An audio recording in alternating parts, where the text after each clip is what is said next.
Hey, Joe Zarzaur here with another installment of Zarzaur Law TV. We have a special guest today, a lawyer, Russell Dohan. Russell has his firm in Coral Gables, which is a suburb of Miami. Russell, introduce yourself. Russell Dohan. All right, and Russell, you do what we do, right? Exactly. He's a board-certified civil trial lawyer. You know, if you've watched any videos at this law firm, that we push the board-certified civil trial lawyer motif or status a lot here because it means a lot in Florida to hire a board-certified civil trial lawyer. When were you board-certified? It's been 17 years now. Okay. So Russell and I are about the same age. We won't go into that in detail, but we're about the same age, and we sort of progressed through the legal profession about the same time. I think we became board certified around the same time, and we've developed a professional and personal relationship in regards to cases and friendship with our families. And he and I actually have cases in common that we work on. Obviously, the firm has cases in Miami. Russell's firm has cases all over the Panhandle that we help him with. I wanted to use this opportunity, since you're up in the Panhandle, for sort of a staycation, if you will, in the state, right? Yep. And we're happy to have you up here to talk about ride shares. You know, when I go to Miami, and you made the comment last night, there's no super luxe, you know, SUV, right? Yes. And it was sort of a joke because ride share is not as big here as it is in Miami. Everybody's ride sharing in Miami. Talk to us a little bit about rideshare liability cases from a personal injury standpoint, since you, being in Miami, handle a lot more than the lawyers up here. Okay. The first thing that is important to know in ride sharing, and this is just important in the state of Florida, is one of the things that you have available to you when you are in an Uber or a Lyft is uninsured motorist coverage.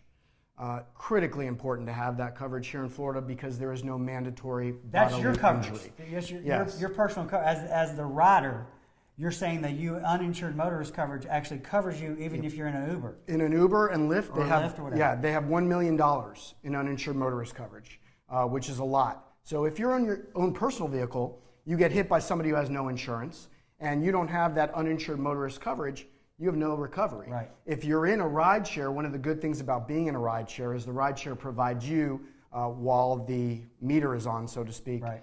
While the app is on, you have uninsured motorist coverage. Which raises a good point. If you are at a drop-off location or a pickup location and somebody drives up and you didn't do it through the app and you hop in the person's car, the policy may not cover you for that if something happens during that ride. You got to make sure it's through the app, right? Yeah. Interestingly enough, in rideshare, the way that those insurance policies work is there's actually a double phase to them. The first phase is when the Uber driver accepts the ride. At that point, he has basically now it's a $50,000 insurance policy that will cover him if he hits somebody and it's his fault. But once you get in the car and once he's accepted the ride and you're in the car and he clicks on the location you're going, at that point it turns into $1 million. So he has $1 million if he's at fault, he hits someone or she hits someone, or also if somebody hits them, you have the $1 million in uninsured motorists. So you should be fully covered in a rideshare situation. Have you ever had a rideshare situation that was where somebody got assaulted or there was a problem in the car other than a wreck? Okay, there's two rideshare facets, I guess. One is the driver or the driver of the other car. So you're either suing the driver of the rideshare car for him being at fault or her being at fault, or you're suing another driver and you're accepting their uninsured motorist. Then there's a second facet of liability where the Uber or Lyft has done something wrong themselves. Correct. And you need to pierce that veil of the driver and sue Uber or Lyft directly. That's in sexual assault cases. We have a really interesting one that we just got, which is a negligent security case. And dealing with the current situation, an Uber driver drove our client through an area where there was rioting in Miami. Oh. And drove through the crowd. And our passenger was shot in the back. Oh my God. Through the back window. See, these are things that we don't get to experience, thankfully so, I guess, in the Panhandle. But this is why it's important for us to hear from a lawyer in Miami that has all these weird fact situations. Yeah, but go ahead. This happened yesterday. We signed up this client yesterday, and I was dealing with it on the way up here. So our passenger was shot through the back window.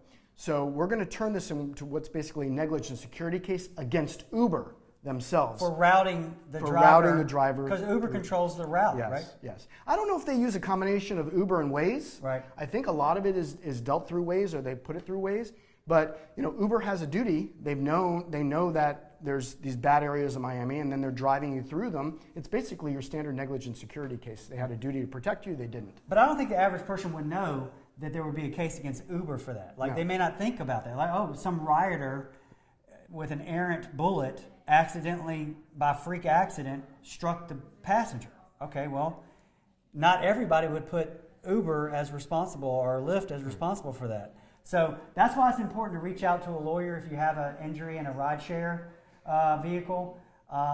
Preferably a board certified lawyer if you can find one in your area, which you mostly can if you just go on the Florida Bar website and look for board certified civil trial lawyers. We encourage you obviously to ask us questions. If you have questions about a rideshare injury, you can find us on the web at zarzaurlaw.com or 855-HIRE-JOE. Of course, if you're in Russell's area down in South Florida, you can find him on the web at dohanlaw.com. Thank y'all very much.